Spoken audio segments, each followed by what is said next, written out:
서부 이슈입니다. 주식시장은 위험을 알려주는 양치기 소년. 이소부가의 양치기 소년 이야기가 나옵니다. 양치기 소년은 거짓말로 늑대가 나타났다고 수시로 구라를 쳤습니다. 마을 사람들이 늑대가 나타났다는 말에 당황스러워하는 모습이 우스꽝스러워서였습니다. 그러자 모든 사람들이 양치기 소년의 말을 안 믿게 되었고 이번에는 진짜 늑대가 나타났습니다. 그러나 마을 사람들은 아무도 나서지 않았고 양치기 소년의 양들은 늑대에게 모두 다 먹혀버린 이야기입니다. 저는 주식시장이 이런 양치기 소년과 꽤 유사하다고 생각합니다. 평소에 주가가 떨어질 때는 마치 크게 떨어질 것만 같이 요란을 떨다가 결국은 제자리로 돌아옵니다. 그래서 주가가 떨어질 때 대응을 했던 사람만 바보가 됩니다. 이런 일이 반복이 되면 결국 사람들은 대응하지 않는 것이 오히려 주식수가 줄어들지 않고 편하다는 것을 본능적으로 알게 됩니다. 그래서 이런 작은 상황에 익숙해지면 어차피 오를 것, 존버가 최고라고 얘기하는 사람들이 생기죠. 그리고 대부분 주가가 떨어져도 반응하지 않고 존버를 합니다. 이런 사람들을 땡땡 슬람으로 자신을 지칭합니다. 보험에는 하인리 법칙이라는 것이 있습니다. 하인리 법칙은 다른 말로 1대 29대 300의 법칙이라고 합니다. 어떤 대형 사고가 일어나기 전에는 같은 원인으로 수십 차례의 경미한 사고와 수백 번의 징후가 일어난다는 것이죠. 그리고 결국 대형 사고가 일어납니다. 그러나 우리는 그러한 경미한 사고와 징후를 무시하고 살다가 결국은 큰 위험에 닥쳐 막대한 재산상의 손해와 심지어 생명까지 잃습니다. 투모로우, 단테 스피크, 조스 등 재난영화에는 특징이 있습니다. 재난을 미리 알고 예고하는 주인공과 그것을 철저히 무시하는 빌런입니다. 빌런은 그러한 재난은 일어나지 않는다며 주인공을 선동꾼으로 거짓말쟁이로 몰아붙이다 결국은 죽음을 맞습니다. 투모로우입니다. 투모로우에서는 기상학자인 잭 홀 박사는 남극에서 빙하 코어를 탐사하던 중 지구에 이상 변화가 일어날 것을 감지하고 얼마 후 국제회의에서 지구의 기온 하락에 관한 연구 발표를 하게 됩니다. 급격한 지구 온난화로 인해 남극 북극의 빙하가 녹고 바닷물이 차가워지면서 해류의 흐름이 바뀌게 되어 결국 지구 전체가 빙하로 뒤덮이는 거대한 재앙이 올 것이라고 경고합니다. 그러나 잭은 이를 반대하는 빌런인 상사와 갈등을 겪게 됩니다.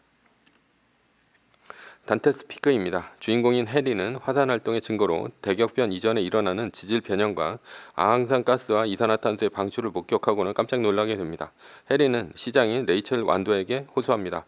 처음에는 회의적이었던 그녀는 후회하기보다는 안전한 것이 상책이라고 판단하고 마을 회의를 소집하여 코앞에 닥친 재앙에 대한 해리의 경고에 대해 토론합니다. 대피 절차가 의논될 때 빌런인 해리의 상사가 들어와 위원들에게 해리의 조사 결과에 대한 과학적 신빙성에 대한 의심을 제기하면서 경보 상황을 선언하지 말라고 설득합니다.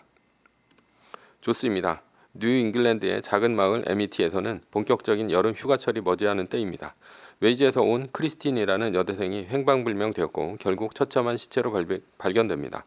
에미티 경찰서장 브로디는 여대생의 죽음에 관련된 정황과 시체의 상태와 검시관의 보고로 상어의 공격이라는 것을 깨닫고 시장을 비롯한 시 상층부의 자세한 조사와 해안 폐사를 건의합니다. 하지만 빌런인 시장은 여름 한철 장사로 먹고 사는 관광지인 에미티에서 그런 조치는 관광업에 큰 타격을 줄 수 있다는 이유로 브로디의 건의를 거부합니다.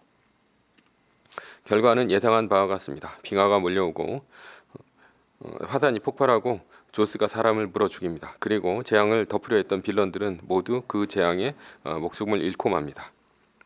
영화를 보면서 우리는 무슨 생각을 할까요? 아마도 답답하다는 생각을 할 것입니다. 우리는 주인공 말이 맞는다는 것을 압니다. 우리는 결말을 알고 영화를 보고 있으니 정말로 재앙이 온다는 사실을 압니다. 그러니 주인공이 재앙을 피하라는 경고를 무시하는 빌런을 보며 속으로 답답해하고 욕을 했을 것입니다. 그러나 우리는 영화가 현실이 되었을 때 빌런처럼 행동을 하게 됩니다. 주식시장과 재난영화를 비교해 봅시다. 주식시장은 2년에 한 번씩은 큰 하락이 매번 찾아왔습니다. 주식시장은 2008년 이후에도 2011년, 2015년 두 번, 그리고 2018년, 2020년, 2022년 위기가 있었습니다. 현실에서 2년이라는 시간은 꽤 긴 시간입니다. 2년 동안 주식은 오르기만 했을까요? 아닙니다. 떨어졌다 올랐다를 반복하며 오르고 있었습니다. 물론 이것은 시총 세계 1등 주식에 한해서입니다. 웬만한 주식은 주식시장이 생기고 내리오르는 주식은 아예 없습니다. 세계 1등 주식은 떨어지면 순위가 바뀌니 매년 오르는 것처럼 보이는 것입니다.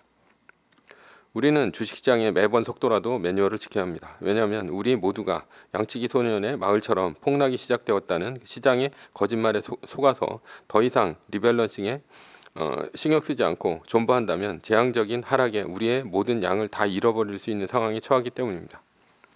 결론입니다. 귀찮음에 익숙해지면 한 번 세게 오는 하락에 우리의 모든 재산을 잃고 심지어 잃어버린 재산 때문에 목숨을 끊을 수도 있습니다.